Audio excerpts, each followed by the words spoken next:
We're here at the Church of Our Lady Queen of Apostles in Cheddar, where we were a couple of weeks ago.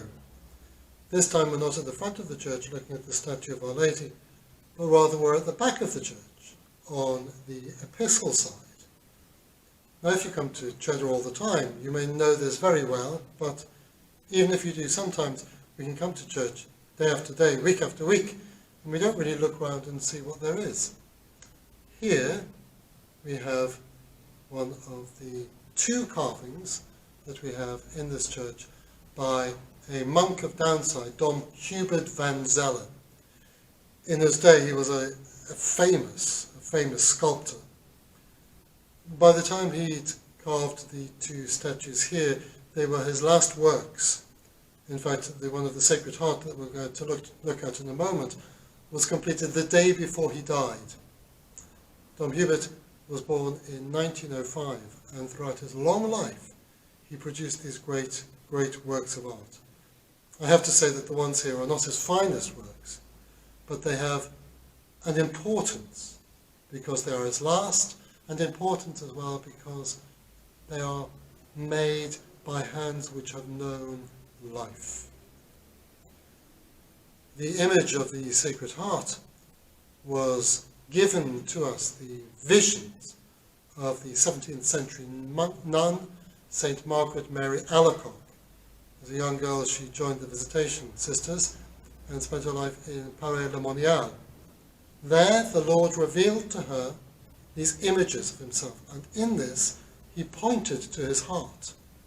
He pointed to his heart in a very particular way, a very bloodly, fleshly heart, a very human heart, which you can see now as we look at the sculpture by Dom Hubert van Zeller.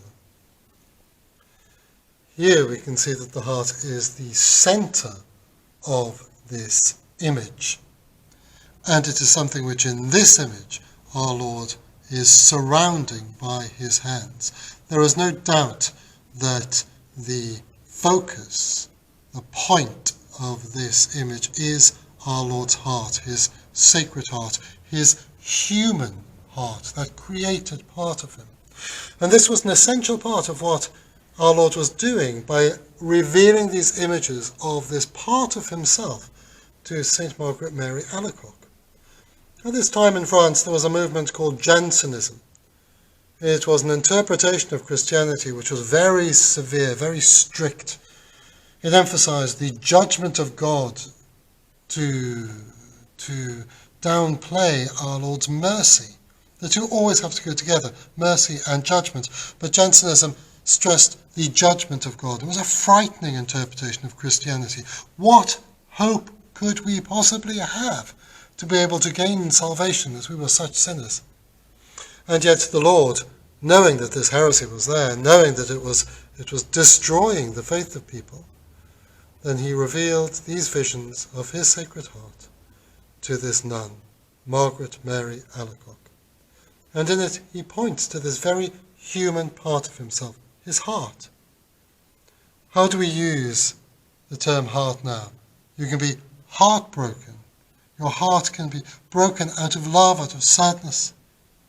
It is the place where our emotions reside. You can lose your heart, you can give your heart. It is so human. And here, in this vision, our Lord's heart is on display, physically. His heart is on display. This is not just God who sits up on a cloud and judges us, but this is the second person of the Trinity who is God, becomes man, takes on flesh, the flesh of the human heart. And because of that, he knows what it is like to walk among his creation. He knows what it is like to love, to touch, to feel, to sense. He knows what it is like as well to have love to come back in return.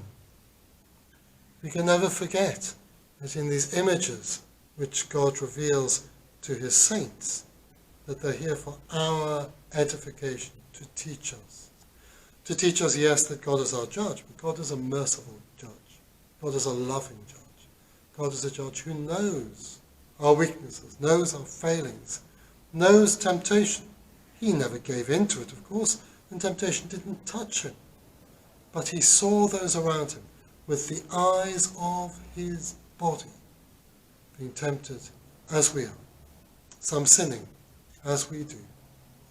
And his humanity, his sacred heart, is a sign and image of that.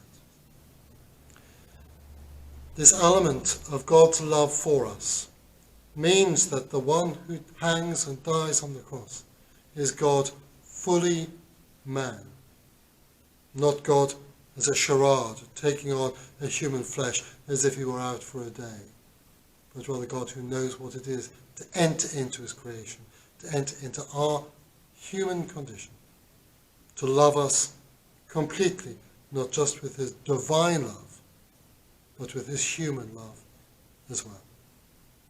In this, we continue to thank St. Margaret Mary Alacoque for being humble enough to receive these visions from God and to give them to the world.